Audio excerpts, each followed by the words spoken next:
Greetings, fellow storytellers. Today, we're embarking on a journey into the art of world building and setting, the two ingredients that turn your story into a living, breathing universe. Buckle up as we unravel the techniques for creating rich and immersive settings that will captivate your readers.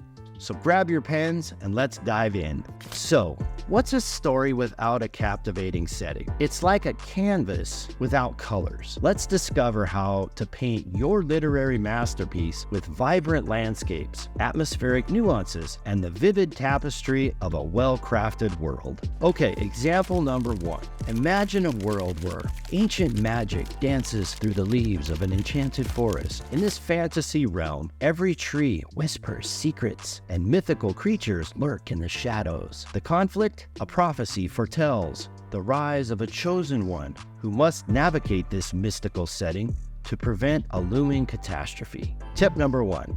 Use sensory descriptions. Try to engage your reader's senses by vividly describing the sights, sounds, and the scents of your setting. Transport them into your world through the use of evocative details like the scent of moss in the air or the ethereal glow of magical flora. Tip number 2, cultural layers.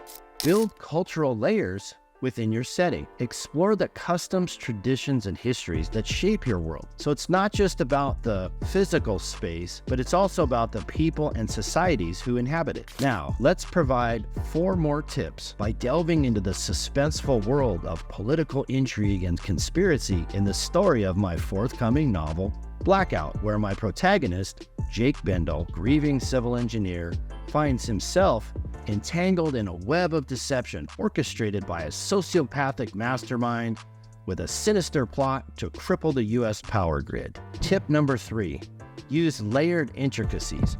Try to craft your setting that mirrors the intricacies of your plot. For example, in Blackout, the political landscape of Washington, D.C. becomes a stage for clandestine maneuvers and high-stakes decisions as federal officials grapple with the aftermath of a presidential assassination. Tip number 4, use real locations if possible. Ground your story in reality by incorporating real locations. Washington, D.C., for example, with its iconic landmarks and political significance, becomes a character in and of itself, adding authenticity to the narrative. Tip number 5, contrasting settings. Create settings that contrast to emphasize the emotional and narrative beats. So at one point in Blackout, my antagonist, confident in her plans, lands in her private jet on her Caribbean island, creating a stark contrast to all the intensity unfolding back at the capital. The serenity of the island serves as a backdrop for her malevolent schemes,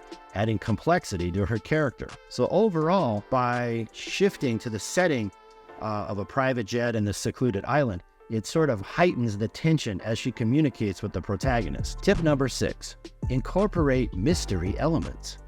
In Blackout, as the FBI investigates, the story takes a turn to the Capitol power plant, where a mysterious black brick is discovered, hinting at the source of a local power outage. By introducing this mysterious element into my setting, this propels the investigation forward, and the discovery of the black brick at the Capitol power plant adds an element of suspense and intrigue. All right, those are my 6 tips for using world building and setting to help create memorable stories with your readers. I hope you enjoyed it. Happy writing.